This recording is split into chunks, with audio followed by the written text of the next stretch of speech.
The Wilsons having made notice of their portal trip, the return journey to Kansas having commenced, the memories amassed from Ouray forever ingrained, the family still anticipating adding excursions during their homecoming venture.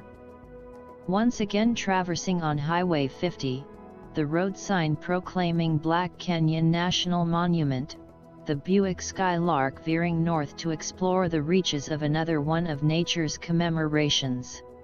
Arriving, the scenic pathway from the visitor's lodge leading to the bounds of the canyon, the family from high above the able to view the waters of the Gunnison River, its flow providing a majestic contour of Colorado topography.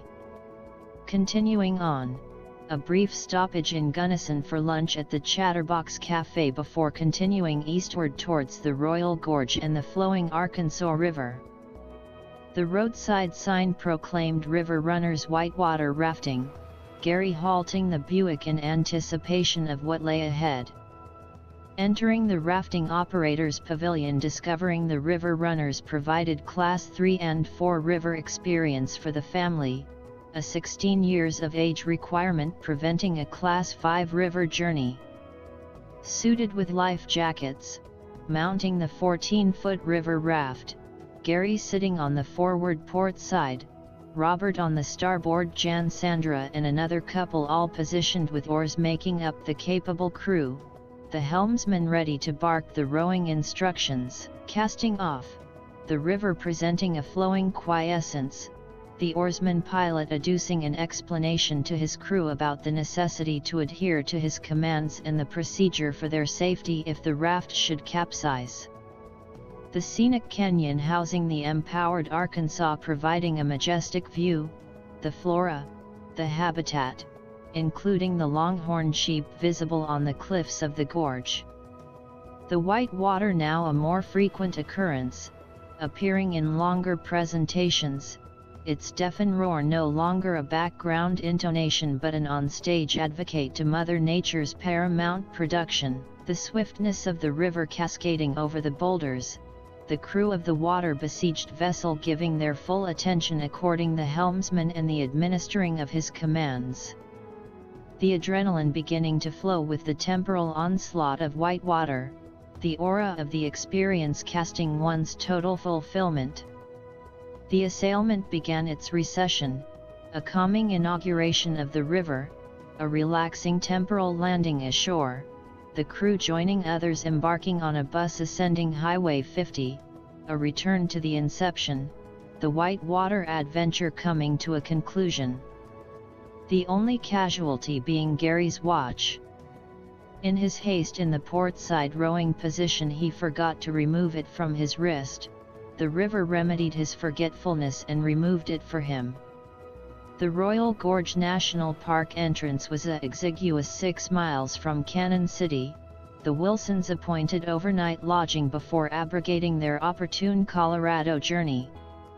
The entrance to the park finding an abundance of parking and a pathway leading to the famous suspension bridge. The structure having a suspended wooden walkway 955 feet above the Arkansas River, its 150-foot towers providing support for the 1,260-foot-long, 18-foot-wide wooden pathway. The bridge completed in 1929 and most recently used in a 1980 television program, That's Incredible, where a world record-setting bungee jump of over 800 feet was made. Most surprising to the family was the deer habitations found at the bridge entrance, so accepted of mankind, a person could approach them and stroke their presence.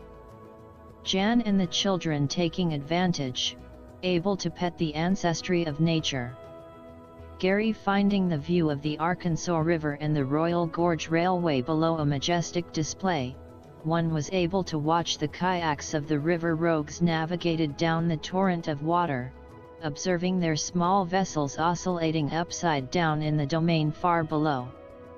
The enlightenment of the gorge, its scenic wonder furthering another display of the wonderment of Colorado. An early morning Cannon City start, the Buick up and running for its return to Kansas, bidding a farewell to the Rocky Mountains of Colorado. The flat easterly plains lay ahead. A final scheduled stop before the state line, Rocky Ford, the family not forgetting its famous cantaloupes. Crossing into Kansas, the continuous journey about to conclude, at last the welcoming of home, Anthony, the family adventure indelibly imprinted, a mnemonic occasion for remembrance. After arriving home, Gary received a phone call from California, his sister inquiring about their mother's health, his mother embarking from her flight in a wheelchair, a discernment that she may have been under duress during her stay. The 7,800-foot elevation may have caused an encumbrance to her health. Gary mentioning that she never related a problem to those present during her stay, Gary thought. The stubbornness of a matriarch, never to beset others with her problems. But thankful that her prognosis was better and her detriment on the mend. And that the time they had spent together was a blessing.